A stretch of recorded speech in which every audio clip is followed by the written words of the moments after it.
finalement, ces opérations de test peuvent être effectuées selon notre accessibilité du test, ou bien l'accessibilité au code. Donc, au niveau de l'accessibilité, dans la littérature, vous pouvez trouver qu'il parle de tests structurels. D'accord?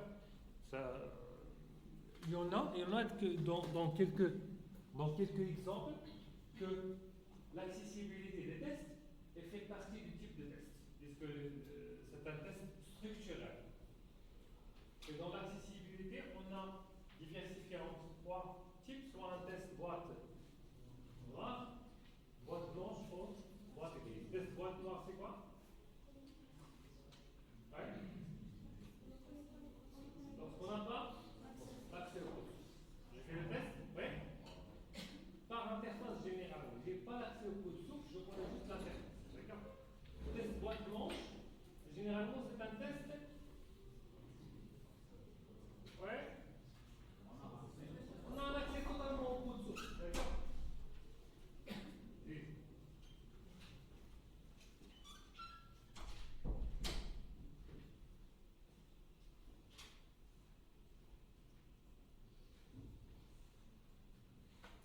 Lorsqu'on a un accès total au code source, ça veut dire que je peux lire le code source, je peux tester le code source, je peux voir les différentes parties du code source.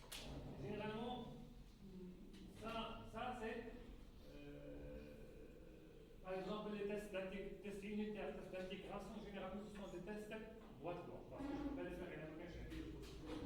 Et finalement, le test, boîte grise, c'est, qu'est-ce qu'on a dit, WhatsApp, l'intermédiaire entre les deux. J'ai un accès au code source, mais je n'ai pas un accès total au code source. Et ces différentes opérations de test peuvent être soit des opérations en test manuels, ou bien des tests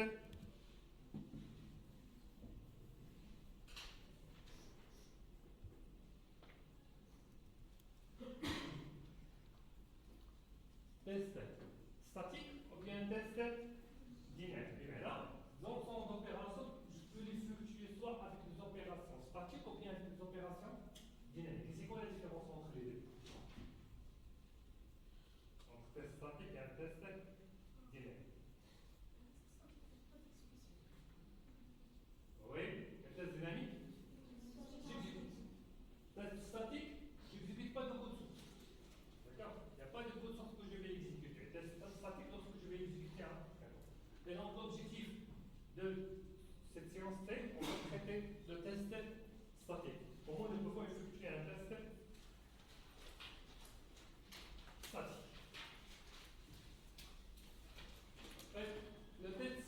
L'objectif de ce chapitre, c'est, premièrement, de comprendre les principes de test statique et l'ensemble de types de produits concernés, ainsi que la valeur ajoutée par rapport au test dynamique. Voilà. Les deux, ils ont leur importance. Le test statique est là, c'est l'importance. Le test dynamique est là, c'est l'importance. Toujours, il faut y avoir un code source à exécuter pour dire qu'on est en train de faire le test. Même juste les tests statiques, ça fait une partie importante. On va identifier les différentes étapes de processus de test statique. On va discuter les rôles et les responsabilités dans les opérations de test statique. Puis on va essayer de voir les différentes opérations ou bien les approches techniques qu'on peut entamer pour exécuter un test statique. Le test statique, c'est quoi? Le test statique, c'est évaluer le produit logiciel sans exécuter le code. On ne va pas faire une exécution de code, mais on va essayer d'évaluer ce produit. Par exemple, peut-être une revue manuelle, une analyse statique, une lecture des documents, etc. Ce test statique, c'est là aussi les mêmes objectifs que le test en général, c'est améliorer la qualité, détecter les défauts, évaluer aussi la lisibilité et permet d'avoir une complétude, une justesse, une stabilité, une cohérence du produit. Et elle est utilisée surtout pour la vérification et la validation des artefacts, le code, les spécifications, l'architecture, les user stories, tout ensemble de documents qui peuvent être interprétés et être compris par l'être humain. C'est une technique collaborative. C'est une technique collaborative parce qu'on essaie de les faire en groupe. D'accord? On essaie de faire le test manuel en groupe. Collaboratif, ça peut être sous forme de session cartographique, la rédaction collaborative de user story, les affinages du backlog, ça dépend. Mais ce sont des activités qu'on va effectuer en groupe. Et ça nous permet d'avoir une identification précoce des défauts, c'est très important. C'est avant de se lancer au développement, on peut détecter l'ensemble des erreurs.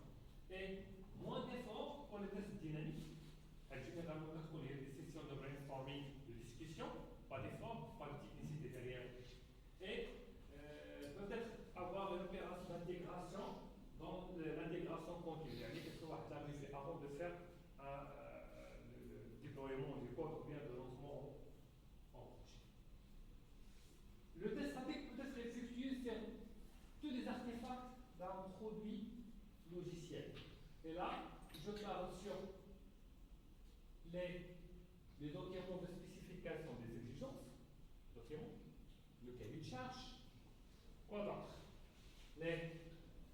Le code source, vous écrivez, les plans de test, les éléments des product backlog, on parle aussi du charte du test, les règles de definition of landing au niveau des user stories.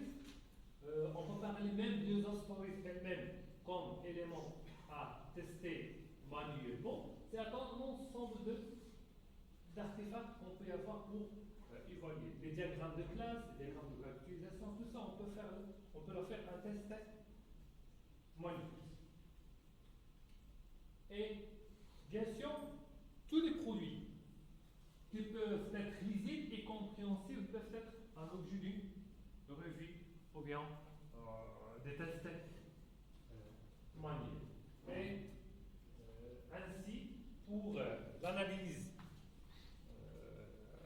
statique peut être parfois automatisée. Là, on peut parler des outils qui permettent de faire une analyse du code source statique sans l'exécuter. Juste pour voir est-ce qu'il respecte les normes de développement, est-ce que les variables sont nommées correctement, est-ce qu'il respecte les standards d'un code source et le développement. Ce tableau représente la comparaison entre les deux, le test statique et le test dynamique. Bien évidemment, dans le chapitre prochain, on va discuter sur le test dynamique. Mais les deux ont pour objectif de détecter les défauts. Les deux. Car le test, l'objectif de c'est de détecter les défauts. Le statique, c'est un examen sans exécution. On n'exécute pas le code source, on essaie juste de le voir, de le lire. Par contre, ça nécessite une exécution du code avec une observation du comportement. C'est le test dynamique. Le test statique, on peut faire une détection des défauts constatés directement, c'est-à-dire visuellement, je peux voir qu'il y aura des défauts, mais là, ça permet de détecter des défauts qui fâchent en exécutant et en générant une défaillance. On ne peut pas constater le défaut directement, mais non, via l'analyse des défaillances provoquées. Il y a un défaut. Le test statique peut détecter des défauts dans des zones rarement ou jamais exécutées. C'est un avantage très important pour le test manuel. Par contre, le test dynamique permet d'exécuter les défauts sur le chemin exécuté. Le chemin, c'est-à-dire qu'on a objet d'exécution du code source. Ça, il est limité au schéma et réellement exécuté. Et vous vous rappelez la différence entre un schéma exécutable et un schéma non exécutable. Attention là. Non?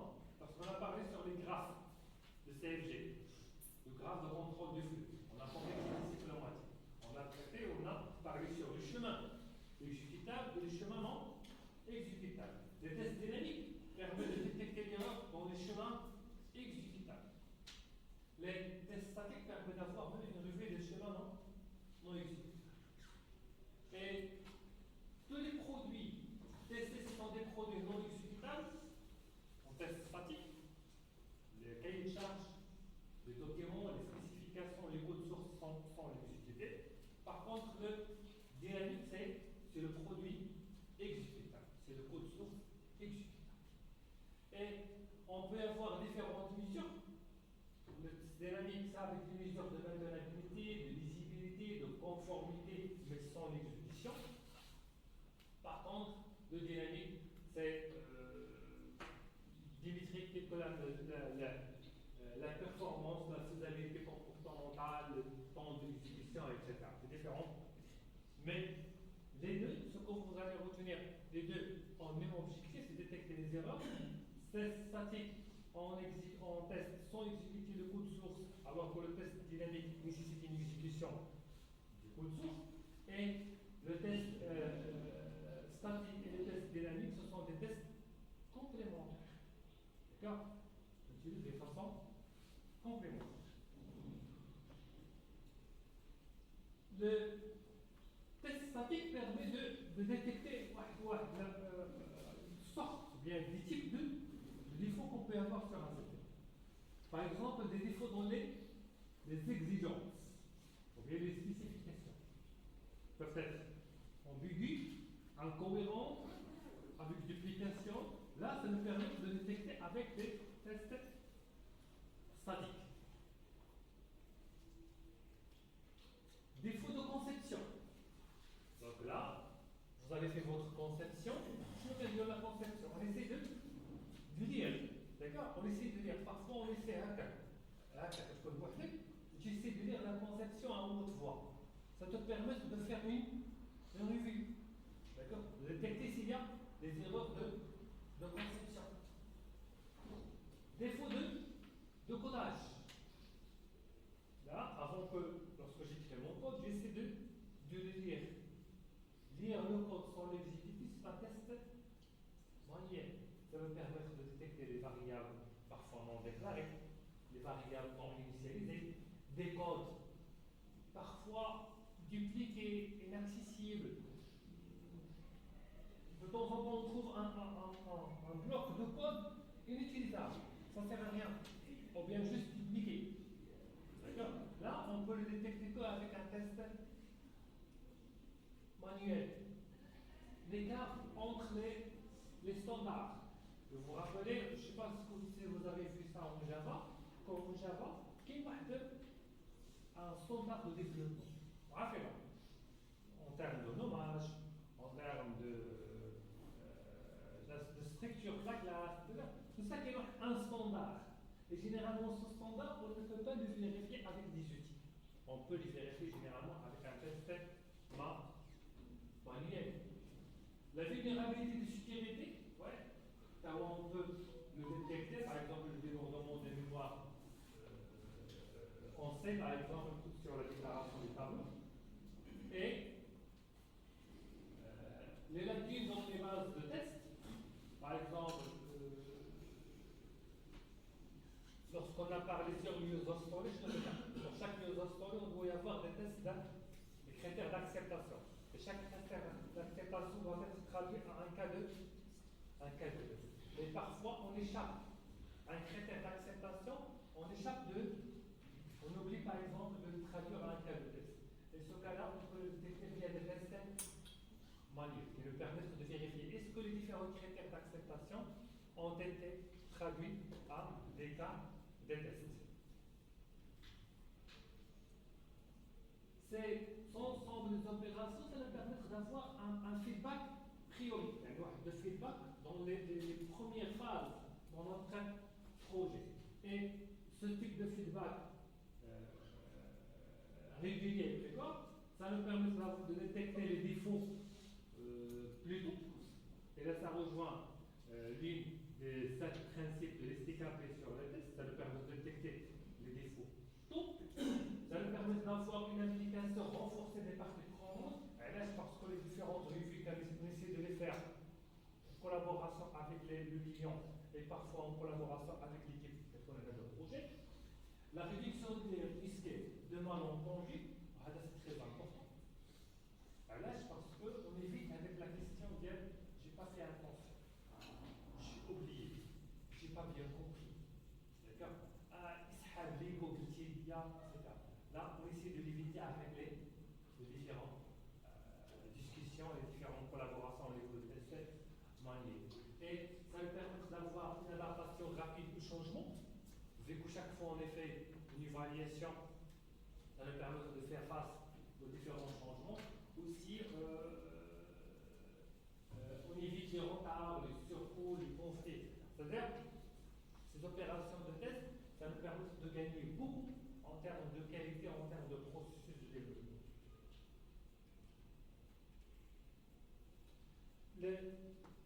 La revue, le test manuel, ce sont des revues qui se passent sur 5 étapes.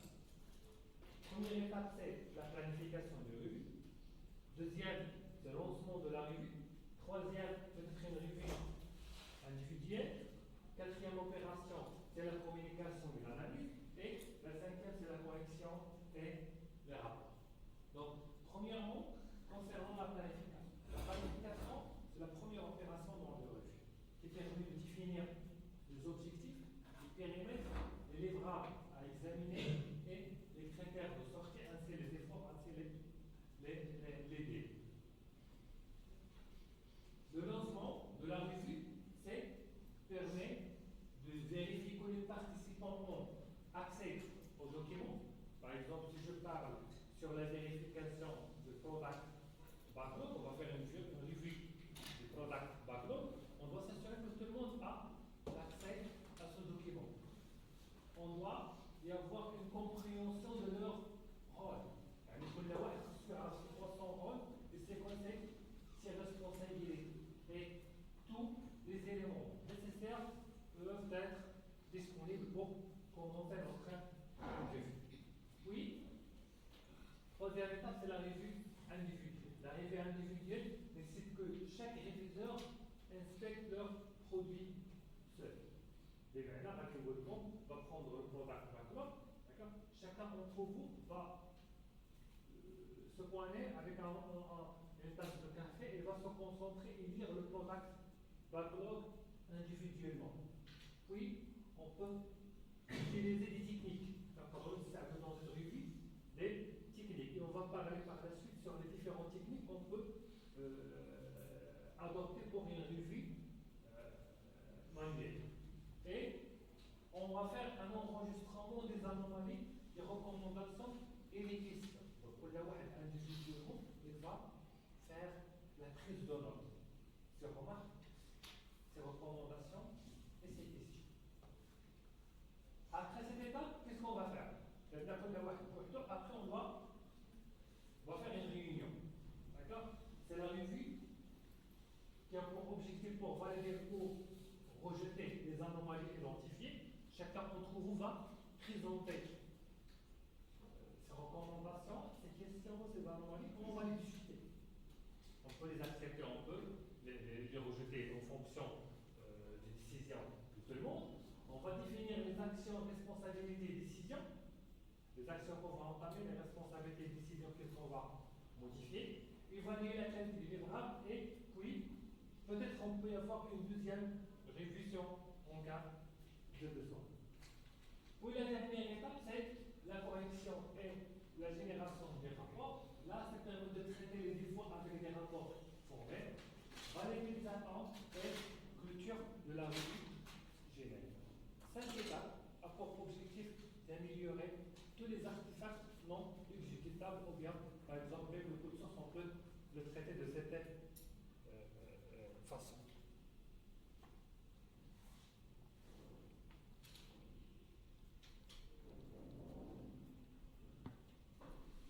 Et ce processus, c'est un processus adopté par un standard international, c'est le standard de l'ISO 20246. Ça veut dire que les programmes encore plus sur les procédures release peuvent avoir cette source, ça va permettre d'avoir plus de vues. Et dans une revue, on a différents rôles. On peut parler, c'est en fonction de l'application des différentes parties prenantes. On peut avoir le manager. Le manager, c'est lui qui va décider ce qui doit être revu. C'est lui qui va décider qu'est-ce qu'on va analyser. Est-ce que le code source, est-ce que le product backlog, est-ce que ce sont les user stories. Ça dépend. C'est lui qui va allouer le personnel et le temps nécessaire. Par exemple, en règle générale, on va faire une revue sur 1 heure du code source. Oui, les auteurs sont les producteurs du livrable. Les auteurs, ce sont, par exemple, si on va faire la revue des user stories, d'accord? Je connais l'auteur des user stories. C'est le product owner. Donc, moi, ça va être l'auteur. Si on va faire la revue du code source, c'est qui génère le code source? Développeur. Ça va être l'auteur. Et c'est lui qui doit corriger les anomalies qui vont être identifiées. Le modérateur, c'est c'est lui qui va animer la réunion, on va gérer le temps, on va gérer parfois les conflits entre les participants. Le scribe, ou bien le rapporteur, c'est lui qui va rédiger le rapport de ce qui a été discuté, les anomalies qui ont été détectées, les actions qui vont être entamées. Le réviseur, c'est un analyse individuellement du produit, d'accord? Et parfois, les réviseurs permettent d'identifier les défauts, les recommandations et les questions, et quand la code source, ou quand je travaille individuellement, on est en train de prendre la casquette d'un réviseur. Et le responsable de la revue, c'est lui qui va coordonner l'ensemble des processus et c'est lui qui va choisir les participants. Par exemple, on va prendre un projet, un code source, et je vais demander 4 ou 5 comportements, ils vont prendre la casquette des réviseurs qui vont essayer de lire le code source et détecter les différents problèmes qui peuvent être engendrés dans ce type de code source. Ces rôles peuvent être définis en fonction du contexte, avec le contexte, et dans la majorité des cas, ce sont des rôles qui sont complémentaires. Un auteur peut être même un réviseur. D'accord? On peut parler par exemple, un modérateur peut prendre même le rôle des rapporteurs en même temps qu'il fait la modération avec moi. C'est en fonction du choix de cette équipe. Et on peut différencier aussi 4 types de revues. On a dit la revue qui est un des types de revues. On peut parler d'une première, c'est une revue informelle. Informelle, c'est généralement très légère. D'accord? On prend des décisions rapides entre les collègues. Il n'y a pas de documentation officielle. Du coup, j'ai un document, un rapport officiel à rédiger. Et là, c'est très idéal au démarrage. Pour le projet d'un grand de revue, c'est qu'on a informel. La relecture technique, la deuxième revue, cette relecture, elle est plus structurée que la formelle, permet d'améliorer le contenu, former les pairs et vérifier la conformité aux exigences. Alors, ce sont les objectifs. La revue, quelle est la relecture ou quelle est la revue? La revue technique, c'est généralement, elle est animée par les experts et par un modérateur. Ça a pour objectif de faire une analyse approfondie et des décisions collaboratives sur les enjeux techniques. Et là, c'est plus côté technique. Et finalement, c'est l'inspection. L'inspection, c'est le processus le plus formel. On voit le sommet du pyramide de revue. Là, c'est plus formel. Généralement, on se base sur un document bien rédigé, d'accord? Par exemple, une d'un boulot, on va vérifier avec la checklist. Est-ce que ce code source respecte ces différents critères que nous avons fixés dans les checklists? Donc, l'auteur ne peut pas être réviseur. D'ailleurs, si on va faire une inspection du code source d'un développeur, le développeur ne va pas participer à cette opération. Tu ne vas pas participer, mais les autres peuvent contribuer à la revue de votre code source. Et là, ce type de revue, il est obligatoire lorsqu'on traite des projets avec des caractéristiques critiques. Avec des systèmes critiques, c'est-à-dire une inspection des codes sources avec une liste une checklist pour vérifier ce type d'anomalie. Ce tableau permet de résumer la relation entre les différentes revues en allant la revue formelle, de lecture technique, revue technique et inspection. Niveau de formalité, la revue informelle, c'est très faible, alors que l'inspection, c'est très élevé en termes de formalité. Très élevé en termes de formalité parce qu'il permet pour objectif de détecter le maximum des problèmes et d'anomalies. Et c'est un processus rigoureux avec métrique, et permet d'exclure le rôle des auteurs dans la revue. Par exemple, si je prends la revue informelle, on peut le faire entre collègues avec les pairs. مثلا كنقدر نكونوا مع بعضياتنا on peut faire la lecture des codes sources en comparant les résultats, en comparant la structure. Pour faire une revue, on peut avoir différentes techniques. Parmi les techniques, on peut parler sur une revue ad hoc.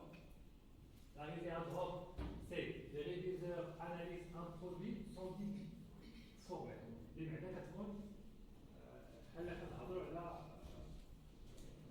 C'est exploratoire. D'accord? Je prends le code source, j'essaie de le lire sans guide. Sans guide, sans orientation. Par le checklist nécessite de l'expérience, moins structurée et plus subjective. Donc, c'est les deux caractéristiques. C'est là qu'on peut avoir une revue basée sur le checklist.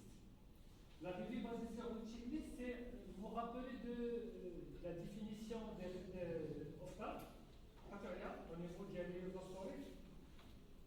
Oui, la définition OFTA. C'est la définition OFTA. Nous avons dit que pour dire qu'une user story ou bien une sprint a été faite correctement, qu'est-ce qu'elle doit faire? Elle doit respecter un ensemble de règles que nous avons déterminées dans la définition de DAG. Quand on regarde là, non? DOD, Definition of Time. Cette définition on fixe un ensemble de critères. Ce critère, ça représente une checklist. Quand on a le split première règle, est-ce qu'elle a été faite ou pas? Si oui, on va la checker, sinon on ne va pas la checker. Ainsi de suite. C'est ce qu'on appelle la checklist. C'est une liste de points. On essaie de vérifier est-ce qu'elle a été exécutée, est-ce qu'elle a été testée, est-ce qu'elle a été contrôlée ou pas. C'est plus structuré, reproductible, ça veut dire que je peux utiliser la checklist plusieurs fois. Elle est efficace et ça dépend de la qualité du checklist. Des règles et des points à vérifier qui sont pertinents, j'aurai un résultat qui est pertinent. La revue par scénario, ou bien l'autre par scénario, c'est on fixe un scénario ou un cas d'usage prédéfini. On va faire par exemple la revue via le diagramme de séquence, d'accord? Donc je vais demander aux participants de suivre le scénario du diagramme de séquence, d'accord? Le chronodiagramme de séquence qui suit le scénario. Et ça, le scénario qu'on va suivre. Je vais faire la revue via l'interface graphique, la même chose l'interface graphique, je vais faire sous forme d'un scénario. Tu fais l'accès à la première interface, tu vérifies, deuxième interface, tu vérifies, troisième interface, tu vérifies, mais on fixe un ensemble d'opérations. Tu vérifies dans la première interface est-ce que les boutons sont là, est-ce que la nomination est là, est-ce que le logo se trouve dans la zone supérieure gauche de l'interface, ainsi de suite. D'accord? Et la revue basée sur les rôles, donc là, chaque réviseur incarne un rôle. Il va prendre le rôle du client, d'utilisateur, l'autre va prendre le rôle de testeur et va tester en fonction de le rôle. Là, ça nous permet d'avoir une couverture diversifiée et alignée avec les besoins des parties prenantes. Et finalement, la revue basée sur les perspectives, c'est en fonction des perspectives et des objectifs que nous avons fixés. Par exemple, je peux faire une revue basée sur la sécurité. Je vais venir avec le code, je vais voir est-ce qu'il y a des anomalies côté sécurité. Des revues selon la conformité. Je vais vérifier est-ce que le code source respecte les standards de conformité du développement. D'accord? Par exemple, au sein de notre équipe, on fixe un ensemble de critères en termes de développement. Le standard est net. Oui? La nomination des variables. Parfois, on va développer à condition que tous les codes sources ne dépassent pas 50 lignes. Donc, il y a des règles. On va dans notre équipe. On va faire une revue basée sur des descriptifs. Est-ce que tout le monde a respecté ces règles ou pas? Et ces revues peuvent être réussites en fonction de différents facteurs. Premier facteur, on parle de l'objectif clair et les critères mesurés. Clair de la revue et qui sont les métriques mesurables pour la réussite. Le choix adapté du type de la revue. Donc, est-ce que je vais utiliser une revue formelle, informelle, une revue de lecture, une relecture technique, une inspection? Ça dépend du contexte, qu'est-ce que je dois choisir. Est-ce que j'aurai un groupe restreint préparation de séminaire avec le groupe, est-ce qu'il est prêt pour faire une revue ou pas? Et le feedback doit être constructif et formation continue. Vous vous rappelez de l'RCA, Road Control Analysis? Ça nous permet d'avoir la racine de l'erreur. Parmi les techniques qui sont utilisées, c'est la revue. Ça nous permet d'avoir des ambiguïtés avant de produire. D'accord? Et là, la revue toujours nécessite un soutien managériel. Même les décideurs au sein de la voie de développement, je connais la réflexion d'encourager les revues comme levier de qualité dans un projet. Donc, ce que vous devez retenir dans ce chapitre, que les tests statiques peuvent identifier les défauts sans exécuter le logiciel, et il peut y avoir deux approches de revue qui peuvent être informelles ou formelles, ou une analyse statique et automatique. Et se complètent les tests dynamiques en réduisant les coûts de correction. Et la revue, c'est un travail collaboratif. Là, parce qu'il implique différents rôles. Les auteurs, les réviseurs, les rapporteurs, les modérateurs, ainsi de suite, différents rôles, et favorise l'amélioration continue, le partage des connaissances et la qualité des documents. Et quelques clés du succès de la revue. On parle d'un objectif clair, de fixer un objectif clair.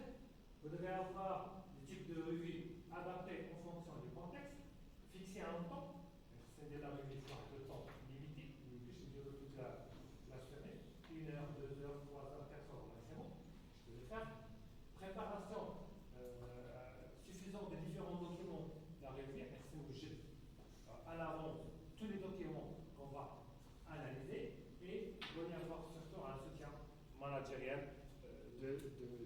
indispensable au niveau de la boîte. Et on peut l'adopter, parce qu'elle permet d'avoir moins de défauts, moins de coûts de correction, elle est plus de productivité, parce qu'elle rendra rapide, et ça lui permet d'avoir plus de qualité en termes de qualité logicielle. Est-ce qu'il y a, s'il vous plaît, des questions sur cette introduction, sur le test statique? Oui. Est-ce qu'il y a des questions?